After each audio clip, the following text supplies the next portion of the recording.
Salam olsun hər kəsə, salamlayıram hər birinizi. Bu dərsimizdə sizinlə delete istəyi haqqında danışacağıq. Yəni Fast API ilə necə delete istəyi göndərə bilərik. Burada delete istəyi haqqında qısa olaraq şifahi məlumat versək əgər, baxın öncəki dərslərimizdə biz get istəyini, post istəyini, put istəyini gördük. Burada proses necə olurdu? Məsələn, get istəyində nə demiş olurduq biz? Backend-ə müraciət eləyirdik ki, ay backend mənə bu datalar lazımdır. Zəhmət olmasa bunları mənim üçün gətir. O backend də gedirdi, database-ə müraciət eləyirdi. Həmin datalar varsa o dataları qaytarırdı. Yoxdursa da bir dənə belə deyək də bizə cavab qaytarmış olurdu. Yəni burada nəticədə ya bizə uğurlu ya da uğursuz cavab qaytarmış olacaq, elə deyil. Və ya post istəyi göndərdiyimiz zaman frontdan post istəyi göndərdiyimiz zaman backend-ə deyirik ki, ay backend mən bu datanı database-ə yazmaq istəyirəm. Zəhmət olmasa götür bu datanı, apar database-ə yaz.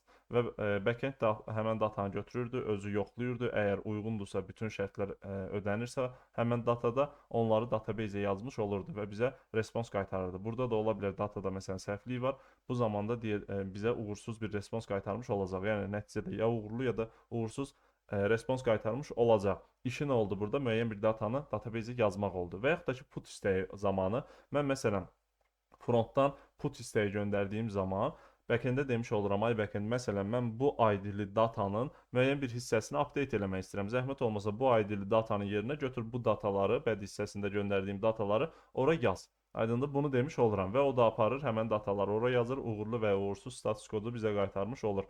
Mesaj da bizə qaytarmış olur. Bu indi qeyd etdiyim kimi endpoint-in, backend layihənin dizaynı ilə bağlı olan bir şeydir. Delete istəyi göndərdiyimiz zaman isə biz backend-də demiş oluruq ki, ay backend, mən səndən bu ID-li datanı silməyi istəyirəm. Yəni bu ID-li datanı silmək istəyirəm. Backend-ə müraciət edirik. Backend həmin ID-ni alır, database-də axtarır. Varsa əgər orada onu silir, yoxsa da bizə uğursuz bir status kodu qaytarır. Aydındır? Nəticədə delete istəyi ilə hər hansı bir datanı silmək üçün müraciət etmiş olacağıq. DB.json-a baxdığımız zaman öncədən qalan datalardır burada. Məsələn, mən ID-si 1 olan datanı əgər update eləmək istəsəm, put istəyi göndərərəm, elə deyil. Və ya bunu sadəcə gətirmək istəsəm, get istəyi göndərərəm. Və ya bunu buradan silmək istəsəm, delete istəyi göndərməli olacağam. Və ya bunu buradan silmək istəsəm, delete istəyi göndərəcəm ki, ID-si 2 olan datanı oradan sil. Aydındır, bunu demiş olacağam.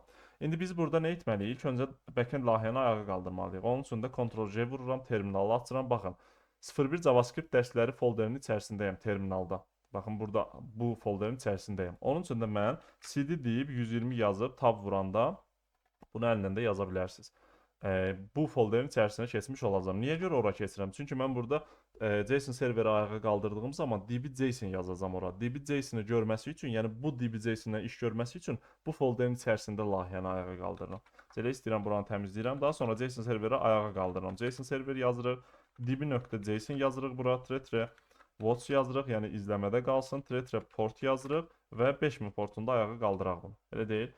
JSON server yazdıq, db.json yazdıq, watch yazdıq, izləməsi üçün portu da 5000 vermiş olduq və layihəmiz ayağa qalxdı. Burada klik eləsək bunun üzərinə, kontrol sıxıb klik etsək əgər, burada açmasını istəmirdim mən. Bunu bağlayaq. Gəlin belə bir şey deyək. Bu localhost deməli 5000 deyil. Ctrl+C edirəm. Burada misafir modunda açaq. Ctrl+V edirəm. Buraya yapışdırıram və bunun üzərinə klik etdiyimiz zaman datalar bizə gəlmiş olur. Baxın, datalar bizə gəldi. Yəni backend layihəsini artıq ayağa qaldırmış olduq. Elə deyil. İndi gəlin biz bir dənə də front layihəsini ayağa qaldıraq. Front layihəmiz nədir burada? 120-dir də, elə deyil. Bu demək 01 JavaScript dərsləri içərisində 120-ci folderdir. Onun içərisindəki index.html-i açmalıyıq. Onun üçün də Udemy hissəsinə keçirəm buradan. 01 JavaScript dərsləri 120-ci folderin içərisində index.html-i açıram. Aydındır? Bunu açdıq burada. Reload edirəm. F12 vururam. Bu formada bunları da bağlayaq. Bunlar yersizdir. Bu formada qalaq. Deməli, biz front layihəsini də açdıq. Artıq backend layihəsini də açdıq. Elə deyil. Bunu da bağlaya bilərik buradan və keçirik bura. VS Code-a keçirik. Burada backend layihəmiz ayaqdadır artıq. O heç orada qalacaq. Elə deyil. İndi biz nəticədə nə etməliyik? İstək göndərməliyik də bu backend layihəsini, ayağa qaldırdığımız backend layihəsinə, yəni bu localhost 5000 portunda ayağa qalxan layihəyə delete istəyi göndərməliyik. Hər hansı bir datanı silmək üçün. Onun üçün də yenə butona mən add event listener əlavə eləyəcəm. Yəni müəyyən bir event əlavə edirəm, click eventi əlavə edirəm. Yəni buna klik olunduğu zaman async yazıram elə birbaşa, çünki asenkron proseslər olacaq içərisində. Arrow functionumu yazıram bura və mötərizəni açıram. İndi biz burada nə etməliyik? Fetch, deməli fetch-lə istək göndərmiş olacağıq. Baxın, fetch yazıram bura və bunun qarşısında təbii ki, await də yazacağıq. Elə deyil. Bura ilk öncə URL istəyir məndən. URL verməliyəm bura. Onun üçün də gəlirəm bura. Baxın, mən hara istək göndərəcəm? Burada belə bir şey var. Məsələn, slash yazıb 1 yazdığımız zaman bu ID-nin deməli get istəyi göndərir də bu ünvana get istəyi göndərir və ID-si 1 olan datanı bizə qaytarır. Və yaxud da ki 2 yazdığım zaman ID-si 2 olan datanı qaytarır. İndi JSON serverin endpoint quruluşunda belə bir sistematika var ki, belə bir URL-ə delete istəyi göndərdiyimiz zaman ID-si nədirsə, burada yazılan ID nədirsə, onu oradan silmiş olur. Aydındır? Və qeyd etdiyim kimi bu backend layihənin endpointlərinin dizaynı ilə bağlı olan bir şeydir. İndi biraz keçsin, danışacağım bunlar haqqında. Dərsin irəliləyən belə deyək də dəqiqələrində danışacağım bunun haqqında. Elə endpoint var ki, orada ID göndərmirsən. Birbaşa belə bir yerə istə göndərirsən, amma bad hissəsində ID-ni göndərirsən. Ki deyirsən ki, oradan bad hissəsindən ID-ni götürsün, həmən ID-ni silsin. Bu normalda məsləhət görülmür, amma belə bir layihədə görə bilərsiniz. Burada yazırıq, məsələn 2 yazıram bura, ID-si 2 olan. Deməli, belə bir endpoint-ə istək getdiyi zaman, baxın, burada get istək gedir. Ona görə mənə datanı gətirir. Amma mən burada, baxın, VS Code-da burada, bura delete istəyi göndərmiş olacağam. Aydındır? Delete istəyi atmış olacağam. Və burada da mötərizəmizi açırıq. Metod hissəsində deyirik, nə göndərəcəyik biz? Nə aşağı düşdü bu? Belə yazaq. Metod hissəsində də yazacağıq delete. Aydındır? Bunu yazmış olduq. Nəticədə burada proses necə olacaq? Baxın, biz buna klik etdiyimiz zaman bu funksiya işə düşəcək və bu funksiya içərisində fetch-dən istək göndərmişik, bu endpoint-ə istək göndərdik. Yəni burada users yazmışıq və 2 yazmışıq, ID-si 2. Bunu artıq JSON serverdə olan backend layihə bunu buradan götürür ID olaraq, həmən ID-ni axtarır. DB-JSON-da data varsa onu oradan silir və respons qaytarmış olur. Təbii ki, bunu await-lə gözləməliyik. Ctrl S eləyirəm burada. İndi gəlirəm, baxın, keçirəm bura. Refresh eləyirəm bura. Hətta belə bir şey eləyək. Baxın, bura gələk. DB-JSON-ı burada açıq saxlayaq və bunu da burada açıq saxlayaq. İndi mən burada refresh eləyirəm. Klik elədiyim zaman avtomatik ID-si 2 olan data buradan silinmiş oldu. Aydındır? Nəticədə nə oldu? Yəni eyni proseslərdir. Baxın, bir dənə get istəyini bildiyimiz zaman və post istəyini bildiyimiz zaman put-la delete də ona bənzərdir. Yəni proseslər eyni formada davam edir. Çox sadədir. Fikir verin. Çox sadədir. Buna klik yazmışam. Burada proses nə oldu? Fetch-dən istək göndərdim və deyirəm ki, bu endpoint-ə istək göndərirəm və delete deyirəm. İndi normalda necə olacaq? Baxın, bunu buradan Ctrl X edirəm, backtick açıram burada. Bunun içərisinə yapışdırıram bunu. Dırnaqları da buradan silirəm. Baxın, indi biz praktika layihələrimizdə bu dərsdən sonraki dərslərdə artıq praktika etmiş olacağıq. Həmən praktika dərslərimizdə məsələn bura user ID ya da nə bilim ID yazacağıq. Baxın, bu formada ID yazacaq. Bu ID unique dediyim zaten uniquedir. Bu ID-miz burada deməli dinamik olaraq dəyişəcək. Məsələn, hər hansı bir to-do-nu silmək istəyirsiniz, 10 dənə to-do var orada. Hər hansına klik ediriksə, onun ID-si ilə müraciət olunmuş olacaq. Endpoint-in quruluşu da bu formada olduğu üçün, məsələn, burada ID 1000 də ola bilər, 1 də ola bilər, 2 də ola bilər, dinamik gələcək. Aydındır? Onu demək istəyirəm. Yəni, bu formada buranın içərisini yazmaq olur. Və yaxud da ki, buranı base URL olaraq qəbul edirik. Normalda, inşallah, React dərslərində bunun haqqında danışacağım. Məsələn, base URL təyin edirik env içərisində. Deməli, onun ardını da artıq burada yazırıq. Məsələn, users-isə nədirsə onu yazırıq. Dinamik dəyərlər varsa bu formada dinamik dəyərlər yazırıq. Aydındır? Yəni burada ən belə deyək də primitiv versiyasını mən sizə göstərirəm. Əsas delete-i başa düşməkdir. Burada yəni bu endpoint-in başına 1000 cür oyun açırıq da belə deyə bilərik istəklər göndərildiyi zaman. Məsələn, ID-ni burada dinamik verirəm. Qeyd etdiyim kimi buranı base URL haqqında danışmışdım sizinlə.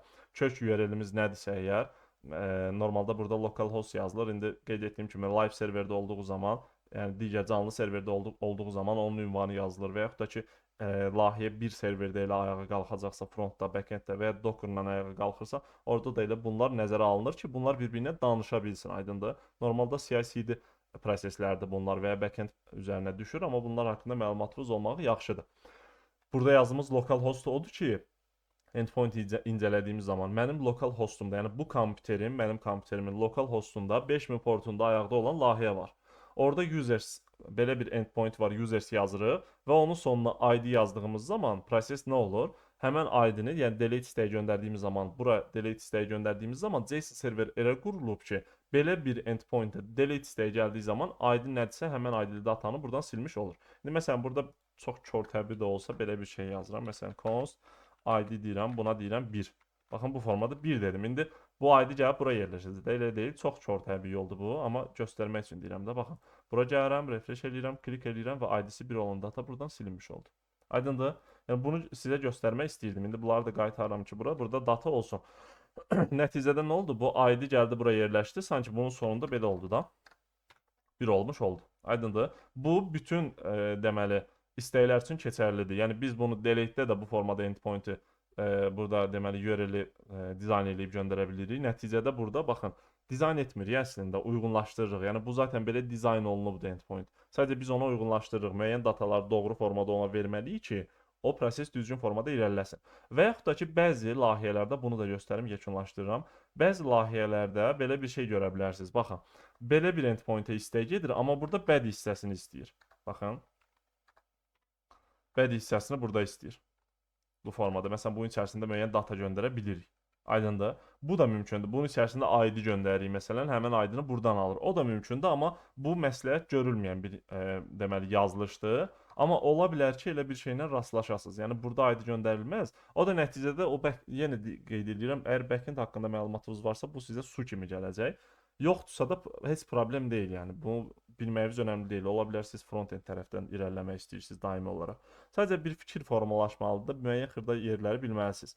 Məsələn, örnək deyirəm, ən sadə Node.js Express-lə backend layihə yazıldığı zaman həmin o prosesi görsəz, orada deməli gələn deməli request içərisindən, o params içərisindən o ID-ni götürməni bilsəz və ya body içərisindən ID-ni götürməli bilsəz, əmin olun ki, sizə çox rahat olacaq ki, hə, deməli mən burada URL-də göndərəndə ID-ni o formada götürür. Ona görə mən URL-də göndərirəm ID-ni və yaxud da ki, body içərisindən götürürsə əgər orada datanı, ID-ni, deməli ona görə də mən burada body içərisində göndərməliyəm. Bunu artıq bilirsiniz.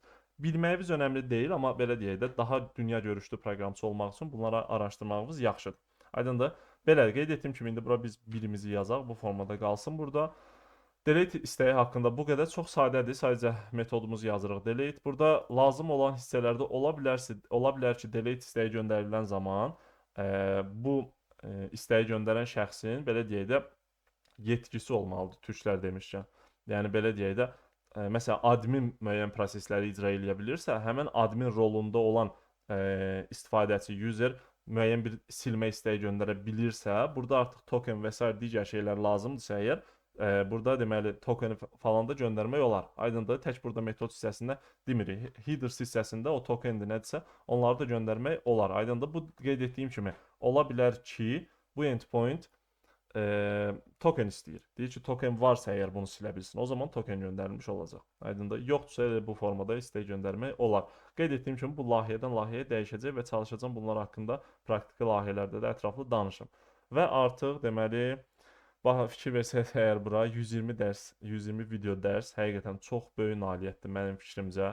Sıfırdan başladım sizinlə və nə yaxşı ki də başlamışam. Həqiqətən kommentləri gördüyüm zaman, daha sonra mənə gələn geri dönüşləri gördüyüm zaman, LinkedIn-dən, digər sosial şəbəkələrdən geri dönüşləri gördüyüm zaman deyirəm ki, nə yaxşı ki başlamışam bu yola və nə yaxşı ki sizin həyatınıza müsbət təsirlər göstərməyi bacarmışam. Çox şadam açıqcası və çox qürurluyam belə deyə bilərəm. Çünki çox vaxtımı aldı. Vaxtımı aldı deməyim, yəni çox vaxt ayırdım. 8 aydan artıq çox müddətdir ki, mən bu dərslərin üzərində işləyirəm və çox sonlara yaxınlaşmışıq. Burada 120-ci video dərsimizi çəkdik. Artıq bundan sonra 121-ci dərsimizdə deməli praktika etmiş olacağıq. Fast API-ni və digər keçilənlər haqqında belə deyək, təkrar etmiş olacağıq ki, artıq real layihələrə öyrəşəsiniz də belə deyək. Mən elə praktikaları elə salacağam ki, siz real layihələri belə deyək, real layihələrə düşdüyünüz zaman bu prosesləri orada tətbiq edə biləsiniz. Aydındır? Bunları etmiş olacağıq. Ondan sonra inşallah JavaScript dərsimiz bitdikdən sonra deməli ya React ya da ki, daqiqamızda qurtarır, imkan vermir bizə danışmağa. Ya React ya da ki HTML, CSS dərsləri olacaq və yaxud da ki Node.js Express də ola bilər. Bunların hamısı olacaq inşallah. Allah deyən məsləhətdir təbii ki.